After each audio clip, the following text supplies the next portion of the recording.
नमस्कार मित्रांनो, 8 जूनच्या भागामध्ये विजय खिशातून पैशाचा बंडल काढतो आणि ओवीला द्यायला लागतो.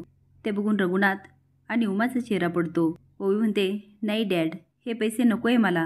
मी हे पैसे घेतलेले दादाला नाही आवडणार आणि जी गोष्ट त्यांना आवडत नाही ती मला करायची नाही. तर ओवी म्हणते, नाही डॅड प्लीज, मला फोर्स नको करू. इथे मला जे काही प्रेम मिळतं ना ते माझ्यासाठी इनफ आहे. घरात सगळं सामान आल्यामुळे लाली आणि मंजू खूप खुश असतात. ज्यांनी सामान आणलं त्यांना बंधू म्हणतो, हे सामान आत्ताच्या आत्ता बाहेर काढा. लाली म्हणते, बंधू हे सामान कुठेच जाणार नाही. बंधू म्हणतो, काय मंजू, हे सामान पाहिजे का तुला? मंजू आता गोंधळते आणि लालीकडे बघते. लाली तिला हो हो म्हणून खुणवते. बंधू म्हणतो, मंजू मी काय विचारतो, तुला हे सामान हवं आहे का? नाही म्हणजे आपल्या लग्नाच्या वेळेस माझ्या आईने तुझ्या बाबांकडून फक्त एक नारळ घेतलं आणि तुला घरात आणली आणि आता तू सामान घेतेस. हे सामान उचलायचं आणि घराच्या बाहेर व्हायचं. लाली म्हणते, बंधू हे सामान इथंच राहणार. हे चारूच्या बाबांनी पाठवलंय. बंधू म्हणतो, कुठल्या हक्काने पाठवलं? लाली म्हणते, चारू आणि शिनूचं लग्न होणार ना, त्या हक्काने पाठवलं हे समज. आता शिनू पुढे येतून म्हणतो, मग तर अजिबातच नको आहे. जे लग्न कधी होणारच नाही त्या नावाने भेटवस्तू कशाला घ्यायची? हो ना? लाली म्हणते, शिनू तू एक शब्द पण बोलू नको. हे लग्न पण होणार आणि सामान पण कुठे जाणार नाही. कांता म्हणतो, हो का? मला तुझी पोलीस स्टेशनमध्ये तक्रार करावी लागेल. हुंडा मागण्याची सजा काय असते हे तुझ्या वकिलाला विचार, उपयोगी पडेल तुला तो माणूस. लाली म्हणते, अच्छा म्हणजे आता तुम्हाला मला पोलिसात द्यायचं, माझ्या हातात बेड्या ठोकायच्यात. कांता म्हणतो, हो लाली, हे सामान जर परत गेलं नाही ना तर मी तुझी पोलिसात तक्रार करणार. तुझ्या वागण्याला कुठेतरी आवर घालावं लागणार, नाहीतर तू एक दिवस सगळ्यांना रस्त्यावर आणणार. लाली दात खाऊन त्याच्यावर यायला लागते. कांता म्हणतो, बास लाली बास, तुझं हे वागणं मी अजूनही सहन करू शकत. बंधू म्हणतो, नाहीतर काय, आता तर पाणी डोक्यावरून जायला लागलं. मंजू तुम्ही दोघींनी मिळून ठरवा, घरामध्ये हे सामान राहणार की तुम्ही? आता लाली, मंजू आणि चारू घाबरतात. बंधू म्हणतो, मला जरा काम आहे, मी बाहेर जाऊन येतो. तोपर्यंत तुम्ही दोघींनी ठरवा.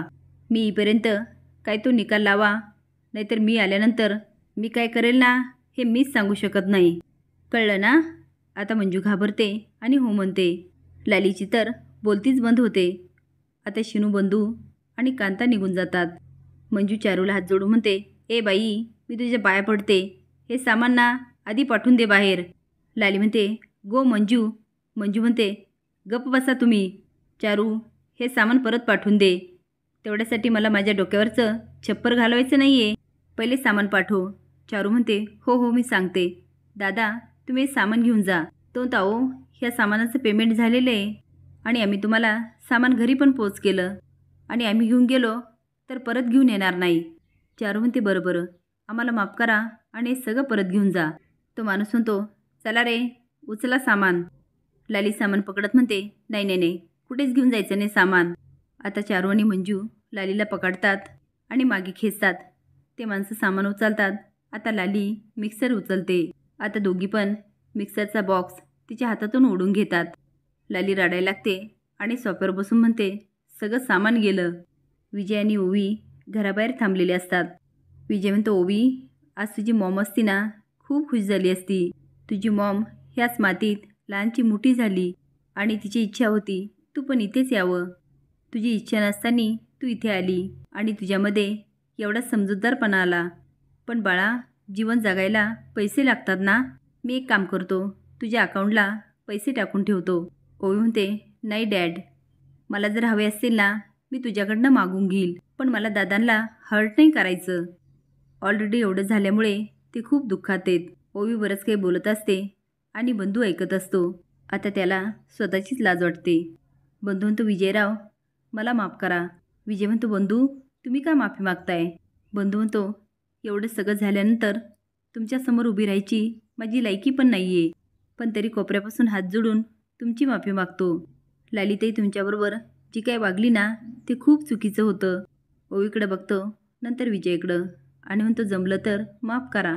विजय म्हणतो, बंधू माफी कसली मागताय? घर म्हटलं की वाद आलेच. उलट मी चुकीच्या वेळी आलो आणि ओवीमध्ये जे काय बदल झाले ना, दादा आणि उमाताई सोबत राहून ओवी बदलली आहे. बंधू मुलांसाठी पैसे बँकेत ठेवून इस्टेट जमा करून काही होत नाही. त्यांना चांगले संस्कार कसे देता येतील हे बघायला हवं.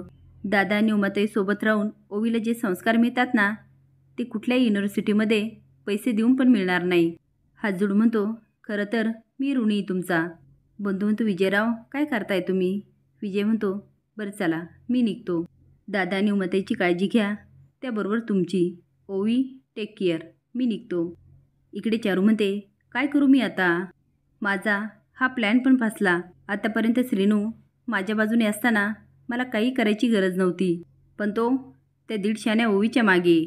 काही केलं तरी त्याला माझं प्रेमच दिसत नाही आहे आणि मी त्याला पटवण्याच्या मागे माझी एनर्जी वाया घालवते. त्यापेक्षा सगळा फोकस श्रीनूवर केला तर. आता माझ्या लक्षात आलं, करेक्ट, आणि हेच माझ्या फायद्याचं आहे. बाकी मंजू आत्या आणि लाली आत्या दोघी पण माझ्या खिशात आहे. आता जे काही करायचं ते श्रीनूला माझ्या प्रेमात पाडण्यासाठी, आणि प्रेमाने नाही मानलं तर दाजीसारखं त्याचं पण नाक दाबायचं. म्हणजे लग्नाला हो म्हणण्यासाठी त्याला तोंड उघडावंच लागेल.